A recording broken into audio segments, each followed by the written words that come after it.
you an expert, entrepreneur, or small business owner passionate about helping people through life's transitions? The Fresh Starts Expert membership is perfect for you.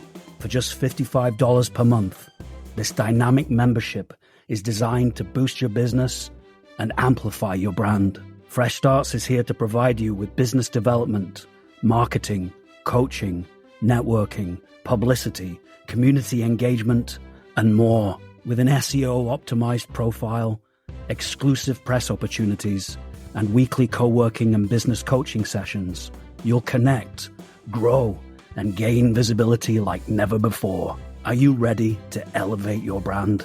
We can't wait to work with you. Visit freshstartsregistry.com and become a Fresh Starts expert today.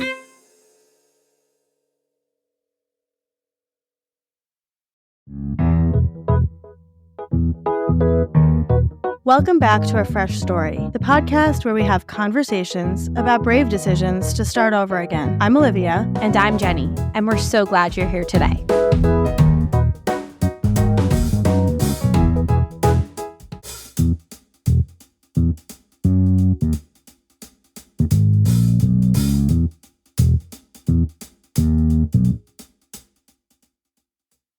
We're so excited. Jenny and I are super excited. We are here with, I'm going to say, one of our favorite sister pairs that we would love to chat with, Lynne and Leslie. And we have been on your podcast, and we love, I think we probably interact with you multiple times a day at this point. And so when we decided to do the sibling season, I think you guys were our first sibling pair. Yeah. We were like, we absolutely have to talk to Lynne and Leslie. So thank you for being here and taking the time. We appreciate you both. Thank you. So we're going to kick things off a little differently. And tell us, who's the older twin? Me, Leslie. by 5 minutes. Leslie is the older twin. So Leslie, I'm going to have you go first. Can you introduce Lynne? Who is Lynne? Lynne Childress. Lynne Evans Streeter Childress, the whole government former name, is now we know. As she says on our podcast, a maker of theater, she used to say for young people, but also for everybody at this point. She also is a person that I constantly have to remind her of her resume. Because she'll go, oh, am I going to get this?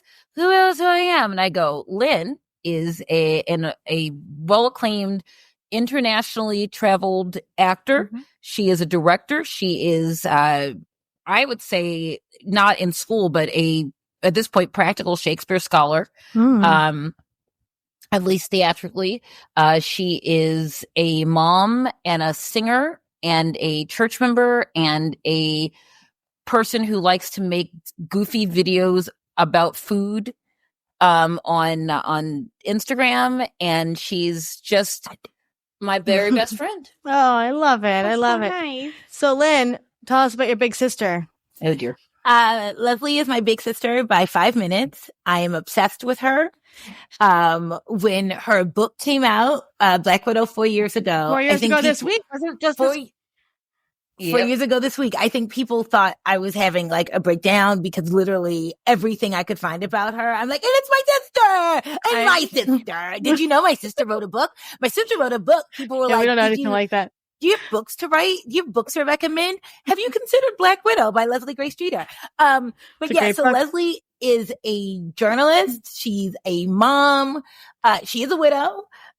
She is a badass. She lives in Baltimore. She's known what she wanted to do with her life since forever. She knew she wanted to write when she was like 3, but she knew she wanted to be a journalist when she was like in the 8th grade. And she did it. She's one of the few people I know who like called their shot and actually followed it. And she's hilarious. She's the most generous person I've ever met. She's funny as heck. That's it. I love it. She's hilarious. I love her. Now remind us again, do you live close to each other? We do. We're about 40 minutes from each other. Yeah, 40 minutes. I'm in Baltimore. Lynne is in Annapolis, which is the state capital. And actually, I just booked a room. I'm going to see her again sometime soon. We like to, we always say that it's close enough that you could go for the day, but if you have to, you can stay. Also, you can coming home sometimes like, yeah, gotta go. I also like hotels and I'm sleepy. So I love that. I love that. I enjoy coming home. I'm probably staying at your house one day next week for something I don't want to come home from. By the way, Leslie. By the way, this is how she's telling while you're here. So Leslie, what is something you super admire about Lynne? I think Lynne has the secret, not only strength, but resolve that people don't understand until she's like a cartoon mouse who's like so sweet and la la la la la. And then if you piss her off or you you damage, particularly people she loves in some way, the jaws open. It's like, yeah. And she's a warrior. She just will, mostly for other people. Mostly she's a very huge advocate with what she does for kids and for their education, particularly in the arts, and how understanding how what you love, things like art and music and theater and writing, that can make you a better person. And she's always rejected the idea that that's somehow small or minimal, or that that's not a serious thing. That her work is less valid because she primarily programs for younger people. Because she knows that that's where your character starts. That's where your empathy starts. That's where your sense of community starts. So she wants to get them young and get their parents to say, hey, the lady at the play said whatever. So she's found such a wonderful way to live her truths and her beliefs through her art. And it's wonderful. I love it. I just signed my boys up for theater camp this summer. It's so important. It's so important. Yeah. I would want them to be able to public speak beyond anything else that they ever know how to do. Yeah. So, Lynne, I'm going to throw this question to you. What is something you admire so much about Leslie? Everything. Just love your sister so much. I just love her. Everything. I mean, really, I was thinking, oh my gosh, I'm going to have to come up with one thing. But basically that she, people talk about strength a lot. And I know that you all talk about this with people starting again and beginning again. When people like to throw around the word resilient, and people are like, oh, please give me a life that I don't have to be resilient from. Yeah. I'd like to not have to be resilient, but bingo. But Leslie, is up for the challenge. She's taken one of the worst things that could ever happen to you, to lose your spouse, and to rally not in a way of like, I'm over it, I'm great, but to know what she had to do, and to do it, and to make hard decisions that were absolutely not easy to do. And I'm not downing anyone who's found that they weren't able to do the ththings that were put in front of them. Absolutely. Sometimes things are a lot, but I've always admired when people, so my parents, of course, were parents of twins, and people would say to them, isn't it hard? Because they got married like right out of college. They were 23, 24 when they had us. And people would go, wasn't it hard? And they said, we didn't know anything else. This is what we got, so we did it. And that's how I feel about Leslie, is that she does the best, the very best, and more. You give her, a crouton, she's gonna make a cake. And I don't know how that happened, but she is. Yeah. Which is so funny. I know that you're speaking figuratively, but I always joke with Lynne. Lynne likes to make things from scratch. And I always go, you can buy that, right? She does. They have it right there for you. But now I'm doing I'm on a low sodium journey, let's say. So I was looking at yesterday how to make your own stock. I've done it. Vegetable stocks. I don't eat meat or whatever. 800 milligrams of sodium in a cup of regular broth. I was like, poison. I'm gonna throw it out. I'm not even gonna give it to anybody. What is something that Lynne has made that you've been like, you can buy that from the store? Oh, can I tell the story? You know what I'm gonna talk about, right? No, which one? That sausage.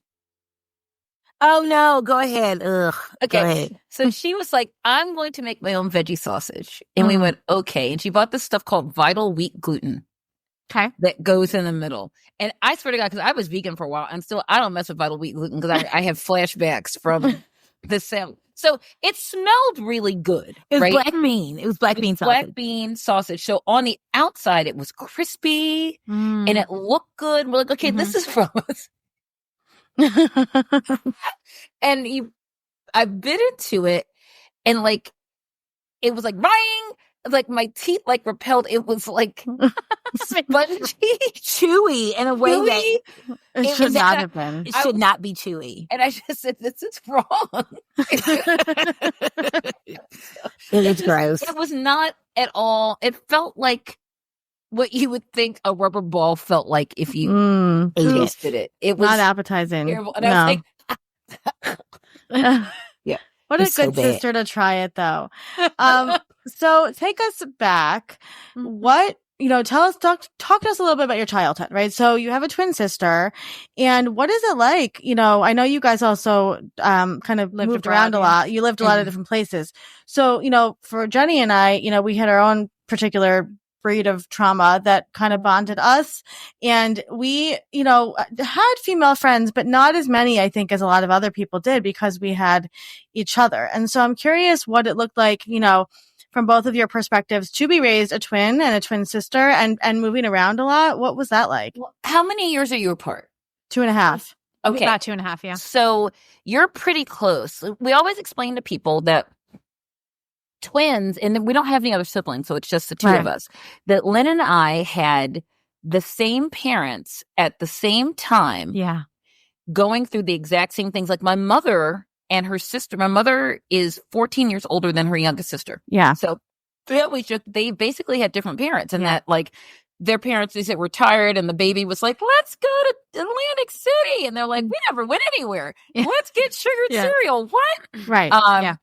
And with Lynne and I, it was all the same, and we always had each other. We would say, Gen X parents, can we get a dog? No, you have each other. What? What does that mean? Yeah. Right. My mother has said now that was probably a wrong thing to say. But and I think too, again, we didn't know anything else. So Leslie and I both each have a son who are only children of parents who had them in their 40s and in their early 40s. And all the time, I think, we expect our children sometimes to entertain themselves the way that we did because we don't know how to. Right, because we had each other really to entertain ourselves. But I think too, moving around a lot, we had each other. And when we lived in Saudi Arabia for a year and a half.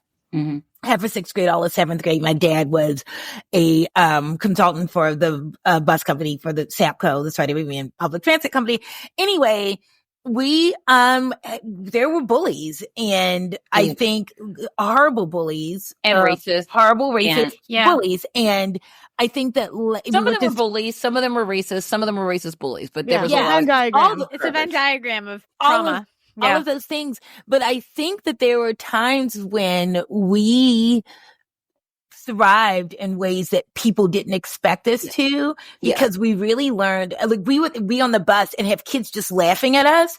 And we literally would get on the bus and they would start laughing. They were like waiting for us to get on the bus and start making fun of us. And we would sit in the back and tune them out, and it drove them crazy because really, of course it hurt, but we were like, bump all of this. We're still going to because bullies want you to be miserable. And we wrapped it up. And we weren't going to give them that. No. Mm-hmm. So it's like that biblical thing with Daniel and Daniel, or like Shadrach, Meshach, and Abednego. They're all there hanging out with the angel going, we're trying to kill him. They're like, no, we're cool. It's cool. Right. Mm-hmm. And so what's so funny is that the next year, that was 6th grade.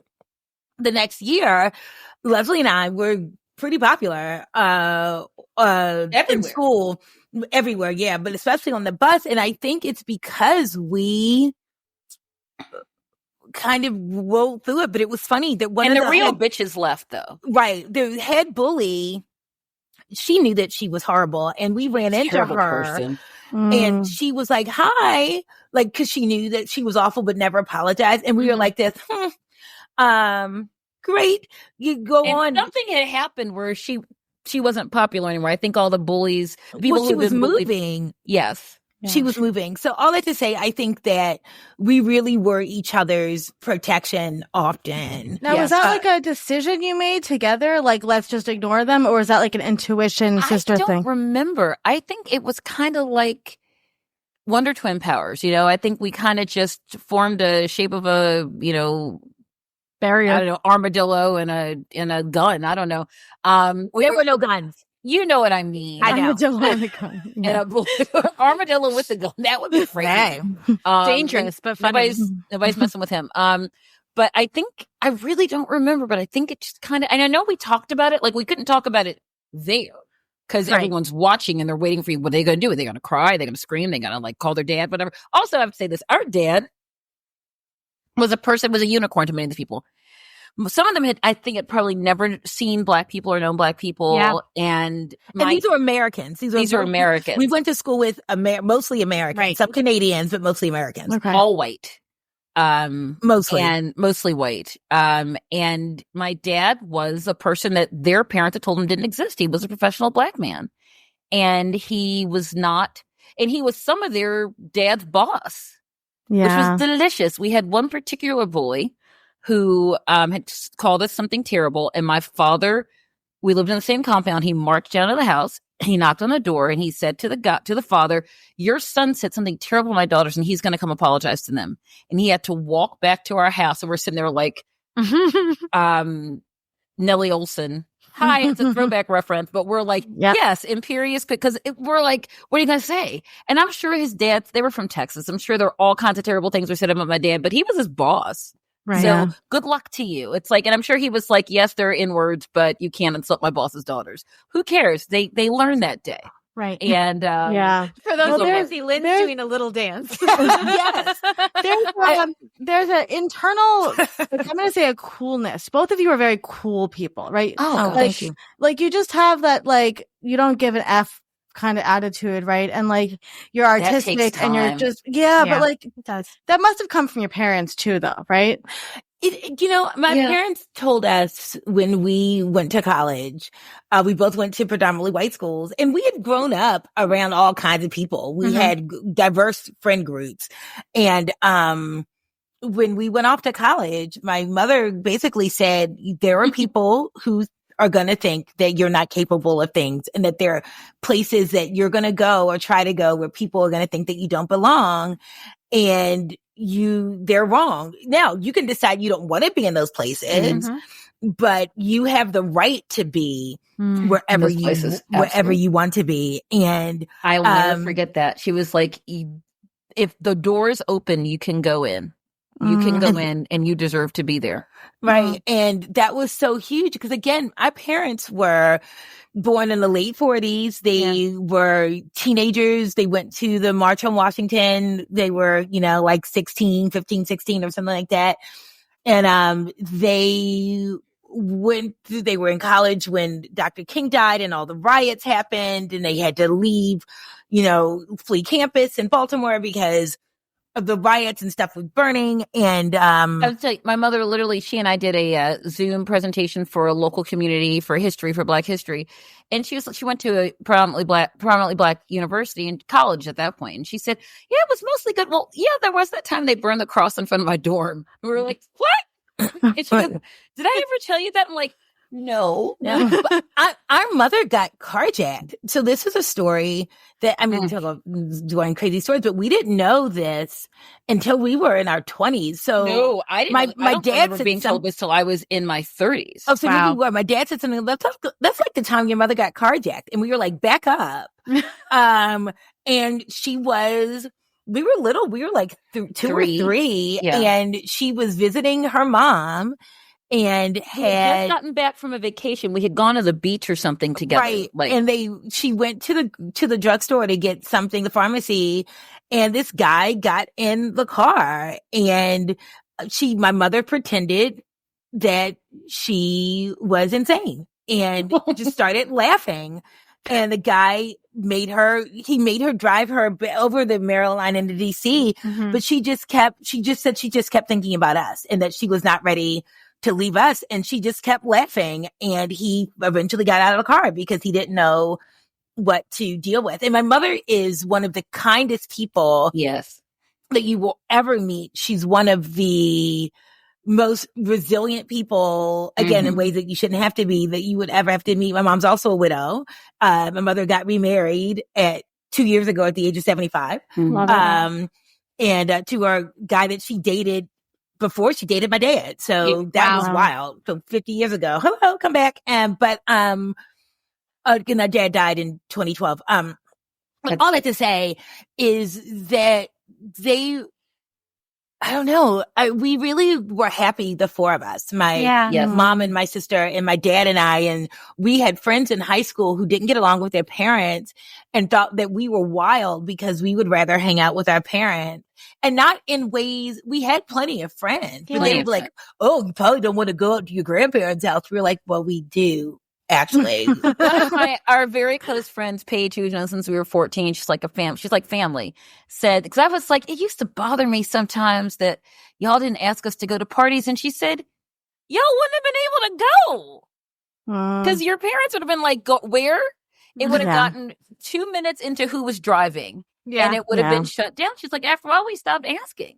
Because it wasn't going to happen. And we were like, because we'd hear about the party. And I was like, but also I was home not being shaded by people and nobody was arrested. I mean, I found out 20 years later, my husband was at some of those parties. People say, remember that time so-and-so stole a keg and drove over the median? It's like, oh, that was my husband. Oh my God. I love that. And our mom was the one. My mom was a social worker and it's also a nurse. My mother has 2 master's degrees. Wow. In one Get her on the social work. podcast. She's amazing. You totally should have my mom on your podcast. Tina Streeter-Smith. But also has a master's degree in psychiatric nursing. But she's the one. Our friends would call and we go, hey, they go, actually, is your mom home? And we were like, what the? And she wouldn't tell. She would never share. She would never share. It was a vault. And she would say, maybe I might have to call that person's parents, but there's nowhere you tell you don't need to know. My mother actually referred several of our friends to her friends for therapy. She's wonderful. She's a mensch. Yeah. She's a mensch. I love that. So you mentioned college. So one of the foundational, I'd say, moments for Olivia and I is that when she went to college, we had to sort of redefine our relationship. You guys went to different colleges. Tell us about that. So we'd spent like 80 years, particularly the last 4 years of our high school career, going, we are never going to the same college. We will be independent. Don't ever mistake me for her. So I wanted to go to University of Maryland, which is a big old school, journalism school. Knew that since I was a freshman in high school. Lynne looked at a lot of schools, but they were all small. Yeah. So I think you had 500 students? No. How many students? Maybe 1,000. Where'd you end up, Lynne? It's called St. Mary's College of Maryland. It's small school on the water. It's a really beautiful place. And I think there were maybe 1,200 students, maybe 1,000, maybe 100 of them were Black. And we didn't all live. Yeah. So it was, 1,200. I think it's something like 1,200 students. I think we had 20,000. Like that between commuters and people on the campus. There were 500 kids just in my major. So it was a big thing. So we didn't realize what a transition this was going to be. I didn't until maybe the month before. And I literally started looking at, because she left 2 weeks before I did. So she was, her orientation, my orientation had been during the summer. Her orientation was right before school started. So I remember like looking at the calendar going, wait a minute. So like the day that they took her to school, I cried when I got up. I cried myself to sleep the night before. I cried when I got up in the morning. I cried all the way down. We picked my grandfather up. He was going to go with us. That was in like 40 minutes. Got in the car, drove another, 2 hours? Yeah, 2.5 hours. Yeah. 2.5 hours. Cried all the way down there. Cried sitting in her room when they were unpacking her. Cried when I said goodbye. Cried all the way home. Cried myself to sleep. And the next day I was better. But it had never occurred to me how bad this was going to feel. And and I knew we had to do it. And my mother was like, did you think maybe you want to change? No, I'd never want to go there. Never. But it was just too small. And once again, who else went to her school? My husband. stalking. Stop all the it. time. Wow. Just everywhere. That invisible string. Just pulling in.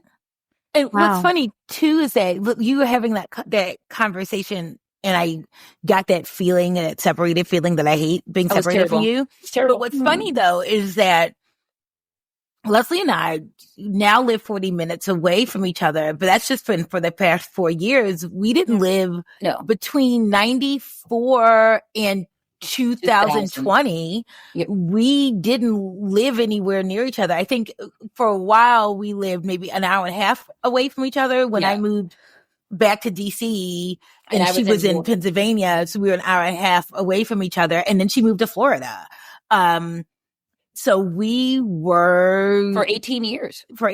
And so I just got that feeling when even Leslie would be here and she would come and then go. There was always that countdown of how many days I had left, how many hours I had left with her. And I don't have that anymore because she's really, really close. Literally, we can go, I'm just going to come over. Yeah, we're just going to come over. Yeah. And it just, and I know that so many people could not imagine that. It's funny, we have friends who are twins that Lynne went to college with, that when they first went to school, they lived in the same room. Oh, yeah. They were like, how could you ever be apart? Now they live in different countries. Yeah. That's interesting. So you never know. So I want to pivot for a second and talk about your book. So in Black Widow, there's, in the beginning of the book, you talk about your husband dying and you call Lynne. Yeah. And there's, if I recall correctly, something about potato chips. Yeah. So when I called everybody, so it happened like 3 a.m, and then by 6, we were at the hospital. I almost said hotel, not a hotel, at the hospital. I did that. You just did that. You did that yesterday, Jenny. I did the opposite. Instead of saying hotel, I said hospital. Wow. It's 2 H words. One you want to be in, one you don't. But yeah, exactly. And now, Leslie, you were living in Florida when this happened. I was living in Florida in West Palm Beach, Lake Worth, which is right under, it's skipping a jump from West Palm Beach. And so made all the phone calls. I think I called you. You did. And you promised to never tell me what I said. Because I don't want to know. So by 11, I guess that was like 6 a.m, 4 a.m. And then by 11:30, you were in my living room. Yeah. And by 1 o'clock, my mother was in my living room. How did you get there, Lynne? My husband was hearing what was happening, and he just came next to me and sat next to me on my side of the bed with the laptop and was looking up flights. My husband is the dearest, but literally was just looking up flights and found me one. And I was on the plane crying in the airport, And then, cause then there was a Jewish family dressed in black who I think were going to a funeral because they were all in black and they all looked very sad. And I wanted to be like, me, you, yes. Yeah. And, but yeah, I was there by 11 and Leslie and my mother was there by 1. My mother was in Arkansas. Just in time to get to that scene where we all went to the cemetery to pick out the next day was cemetery. The first day was the funeral home. And the terrible conversation about the fees. Okay, so basically, my sister and my mother formed the core of a large group of mostly women that supported me through this, no questions, whatever, including my cousin Kim, who's my Scott's cousin-in-law, who was there. She drove up and was there to say goodbye in the emergency room. She's been just amazing. So all these people came, and she and our cousin Kenny and my friend Shauna, who are all Jewish, who were like, we got this. We got this. We speak Jewish funeral. It's good. Whatever. So, and my mother and I were just sitting there like, Rrr, and letting them. So we go in, and this is in the story that they were like, oh yeah. So if you want to pay this in installments or you don't want to pay it all right now, there is a fee associated with waiting for the insurance check. And I was like, what? And my cousin Kim goes, Leslie, go to the bathroom. I go, what? She goes, go to the bathroom. I went, oh.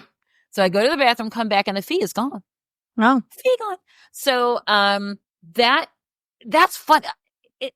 That kind of thing is only funny if you've gone through terrible things. Yeah. It's funny. And so, standing in the graveyard, looking to see where he's going to go, And I was so hungry. I hadn't eaten in hours, and it didn't occur to me till then that I was hungry.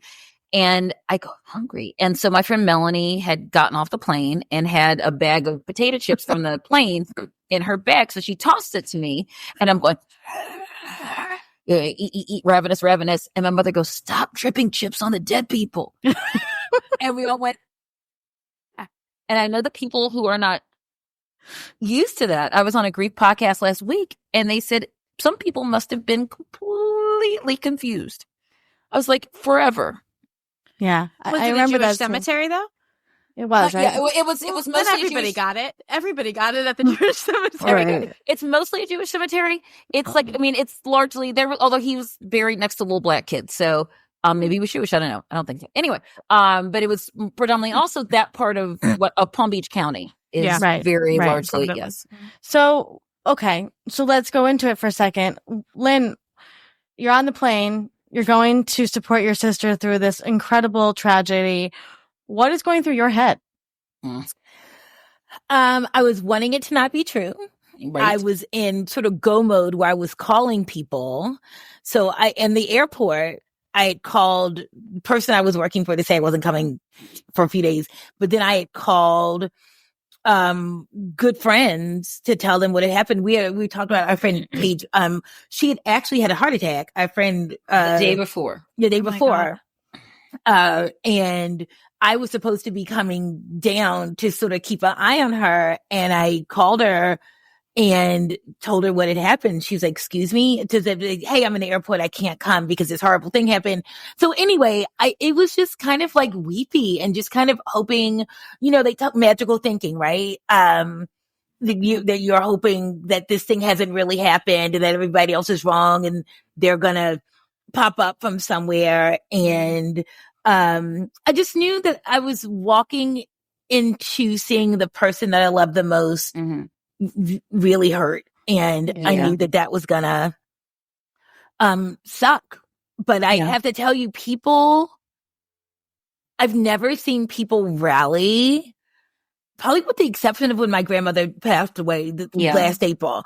I've never seen people rally around somebody the way that people rallied around Leslie. And it was the best. And that's why you shouldn't just be nice to people because you're going to need them.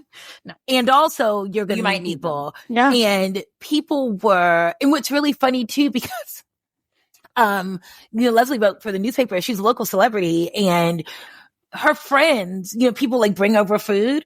Her friends were like the dessert chefs at the Four Seasons. Right. And like a former Top Chef contestant and like people and like a restaurateur, her friend Chrissy's a chef. And so people were just bringing this amazing food by, cause that's how we love on people is that you love on them through food. But yeah, it was the worst. I will say the worst thing is watching her go through this and not being able to stop it. That was the worst thing is that there's nothing I could do to stop it. She was going to have to go through it and it sucked. And I wish I could and especially because I didn't live there. Yeah. We were there for about a week. Yeah. My son was 2, almost 3.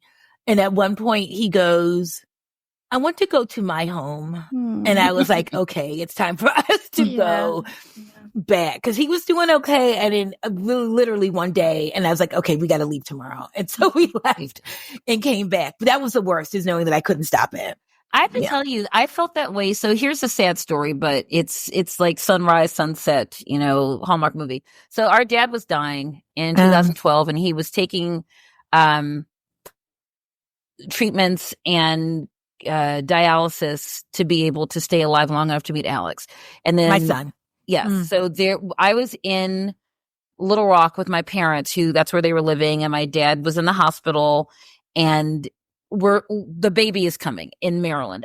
I could never have conceived of a world where I would not have been with my sister when she gave birth. There was never, and I remember saying to my mother, oh, so I'm not going to be there. She goes, no, you're not. So I was like, what? I was jealous of everyone who was there. So I'm sitting there with my dad and the baby's not coming. So I go back to their house, pour myself a drink of terrible wine and get the phone call. The baby's there. So I stay another day.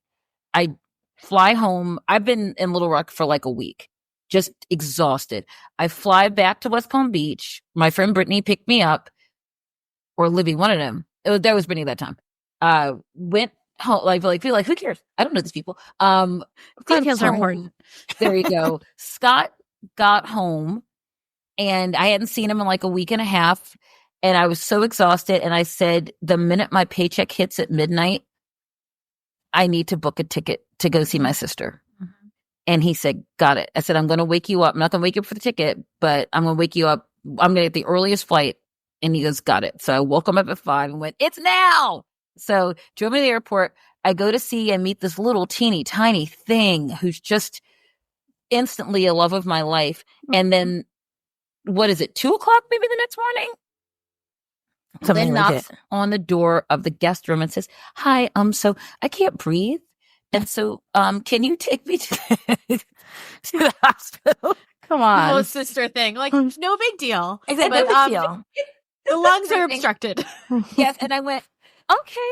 So we get in the car and we're like, do we call our parents? Do we not tell them? Because my dad is literally trying to stay alive. And we're like, ah. So I called them finally and I went, okay, where's going? Everything's fine. They're like, what? I'm like, don't worry about it. But and it turned out to be I think it turned out to be like, they say everything is gastro. It turned out to be some kind of weird, but I was having like chills and I missed my son's first doctor's appointment. In the same complex. Oh my God. Was it? No, it wasn't. It wasn't. Oh, I thought it was in the same. No, it wasn't. Anyway, because he was born in that complex, though. Yeah, he was born there. So it was all a mess. But I remember thinking, I've got to get to my sister. I'd had no sleep. I was emotionally exhausted. I was pre-grieving my dad. I was trying to figure out what was going on with her. I was loving on this little baby. And I was there for like a week. And I was just like, when I left, I didn't want to leave. I wanted to sit, Yeah. Yeah. Yeah. It's a lot. This is not boding well for my trip home that I'm taking in 3 weeks. Now you guys are making me nervous that I'm not going to want to leave again. Oh, no, we'll make you leave. Your husband loves you. So like you've been through a lot together, So what do you do that brings you joy to do together? We call each other and talk about stupid things. Any dumb thing that comes into we watch a lot of the same TV shows. And so we'll call and talk about TV. We'll call and talk about the dumb thing that just somebody tweets something dumb. And we go, did you see the thing? And usually it seems like we have the same feed and usually we have seen the thing and it usually needs little explanation. And then we talk and we go, girl, oh my goodness. Okay, bye.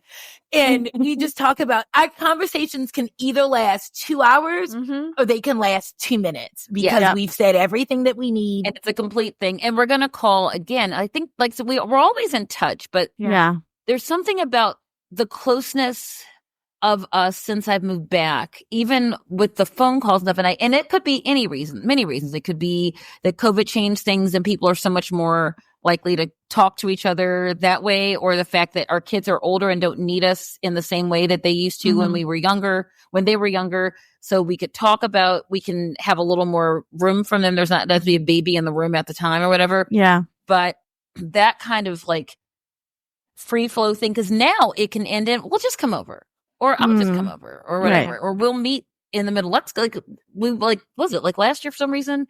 I guess they both had off when we met in a Starbucks or something. Yeah. So what is the relationship like between your sons? They love each other. They're a year and a half apart. My son is almost 12, is 11, almost 12, and Leslie's son is 10 and will be 11 this year. In September, yeah. And they love each other. They're cousin brothers. And we're very fortunate. My mother grew up with a cousin who was her first cousin, but they call her sister cousin. And so we'd seen that playbook before. And so yeah, they love each other, and then they'll get on each other's nerves, and then they'll blame each other for stuff. But they really adore each other. It's such a blessing. Number one, because they love each other, but also two, because they can entertain each other and we can talk about other stuff that doesn't involve children. Of course. Yeah, they must like being close by to each other now. They love it. They love it. Last week, Alex wasn't feeling well. And so Brooks all week was like, we got to go see Alex. We got to go see Alex. We got to see my cousin. Got to see my cousin. And he was like, is he feeling well? He's like, should I pack my cleats? And they're like, no, this is not a cleat. I thought it was so funny. I was like, oh no, honey, we're not doing cleats today. So people, you can't see, but actually Leslie and Lynne look like they're in the same space and they're not, which is really funny. I know. And you they're guys kind of leaning into each other. You have the same like backgrounds. That's so funny. We do. Very weird. I think, I don't know, this house I bought 2020. So I imagine that this was painted sometime in the last 5 years. So, but this sort of like off tan. Yeah. Yellow-esque at some point situated. This like off, this was very, popular, but at least it wasn't that godforsaken freaking gray. Yeah, no. HGTV that just looks like, we looked at a house, we wound up not buying it obviously because we left Florida, but there was a house down the street from us and they wanted too much money for it and everything was gray. It was like that, Lynne always makes fun of that song, Blue. I am blue. Dude. Yeah. It's like, it's gray, dude. And the walls are blue and the tile is blue. And the dog is blue and the cat is blue and everyone is blue. Everything. Yes. I love it. Lord. So we have one last question for you each. If you could give your sister anything she wanted in this whole world, anything, stupid, not stupid, Leslie, what would you give Lynne? I would give Lynne unlimited time to create.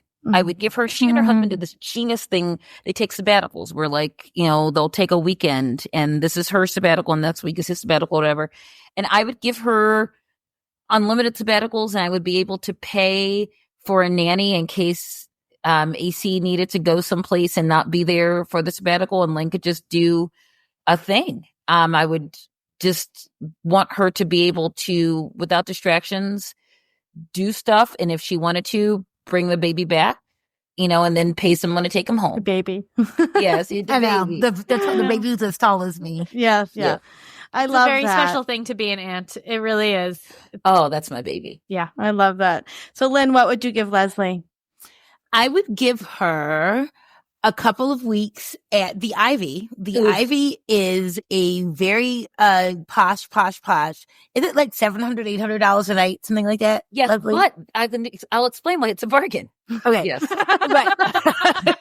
But Leslie's language is hotels. It's kind of the same thing. I love it. I would give her a week. Yes. In a really fancy schmancy hotel or at a resort. So when Leslie goes to hotels, she doesn't like to leave. Yeah. She's like, I'm not leaving the resort. Everything I need is here. If I leave, I'm going next door to a restaurant and coming back. But if they have restaurants here, I will just go here. I will be on the grounds. I will go to the spa. Leslie, I love it. We're going to have to travel together. Oh my God. Single moms. Very quickly. There's a difference between like when I was running 10Ks and I would go and the only place was Comfort Inn and Suites. They were just there to be there. So we'd get there, we'd order food. We'd check out at 7. We go to the race. We'd run the race. We go home. You're there. It's a way station, right? Yeah. There's no reason for me to go on vacation in the Comfort Inn and Suites Right. because the days that sorry, Comfort Inn and Suites. So I guess they're done for a sponsor for us, Lynne. That's what they think they're for. Yeah, that's to not be their honest. goal, right? Yeah. They're like you're going. They're to not Disney confused. World. Yeah, you're going hiking, whatever. So. Yeah, when I go to a place, I want it to be tricked out and fantastic. This place, the Ivy, it's in a Gilded Age era mansion in Baltimore. Then they took over like a couple townhouses behind it. It's Black owned. It's like you get there. It's $700 a night, but everything's included. The taxes are included. Right. The tips are included. Within like 10 miles, they give you, I wouldn't want the Tesla at this point, but you could take a Tesla. She hasn't done any research into this, guys. She has, I've been there several times. I'm going again. There's an open bar. There is the breakfast for you can clean out the mini bar. It's amazing. I love this for you. It's amazing. And that's what I would give. That's what I would give her. I love unlimited time. I love it. Now, before we go, can you please plug your podcast, which we're huge fans of? Which we're coming back on to talk about. I think there was like so 3 many different things. So many to book it.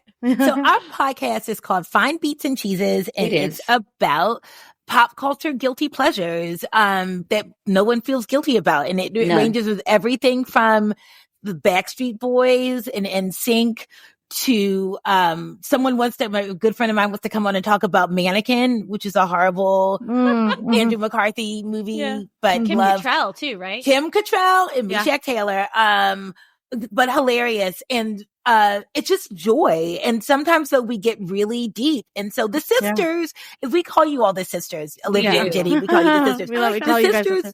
The sisters came on and their episode hasn't run yet, but we talked about Bye Bye Birdie, the hilarious 1963 and Margaret Romp.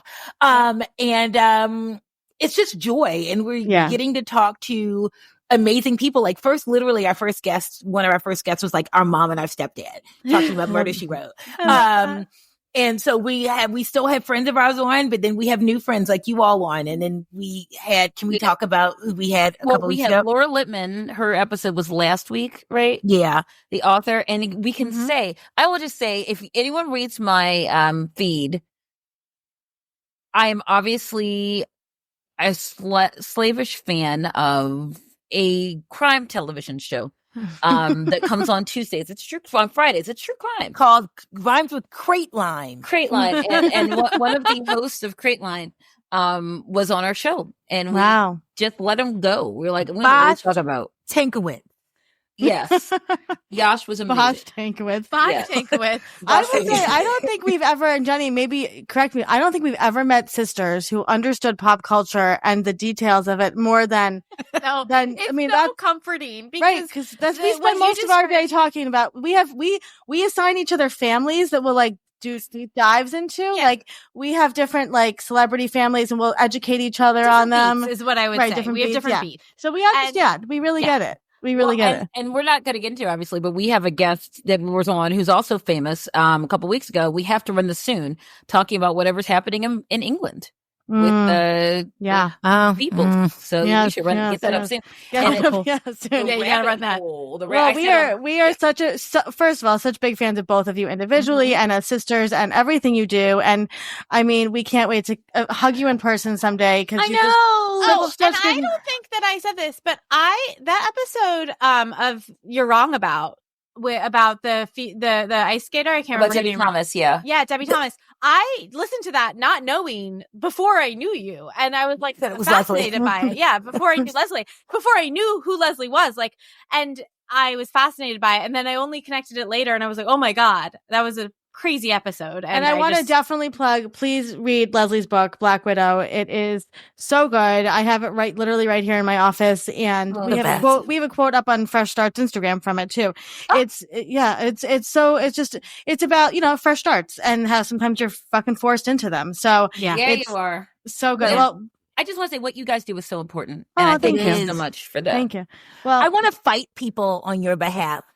on social media. I do. When you'll post about people who say, that you guys are like morbid or like you should do things for people who've gotten divorced or whatever. I want to fight. I literally want to fight people for you. Okay, well, we appreciate we're just sitting on that school bus, not hearing them. It's like that, Yes. By the way, and Leslie's got leaf earrings on, which I almost bought. I think those earrings are very similar ones. I think you bought me those earrings. They're so fun. I'm wearing my princess on. Very fresh startsy today. I love it. Well, we adore you guys. Thank you for being here and sharing everything. And we adore you. Come back anytime. Thank you.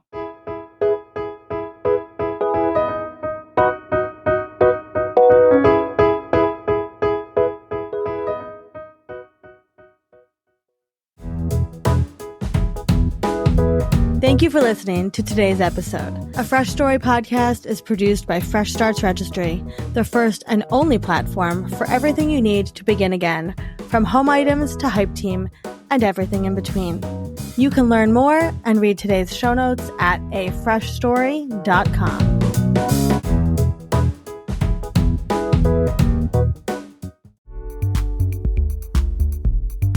Are you a freelancer, solopreneur, writer, creative, or professional looking to achieve your goals within a supportive community? Have you found that working from home on your own gets lonely? That you're missing the accountability and community of a positive workplace environment? We understand. And we're so excited to introduce you to the Fresh Starts Collective. For just $35 per month, gain access to 6 daily offerings a week, including virtual co-working, open office hours for business coaching, accountability sessions, and networking opportunities. Enjoy expert workshops, monthly events, and an extensive content library. Connect with marketing, design, and writing professionals to brainstorm and grow together. Surround yourself with accountability, community, and growth. Elevate your journey with the Fresh Starts Collective for only $35 per month. Visit freshstartsregistry.com and join us today.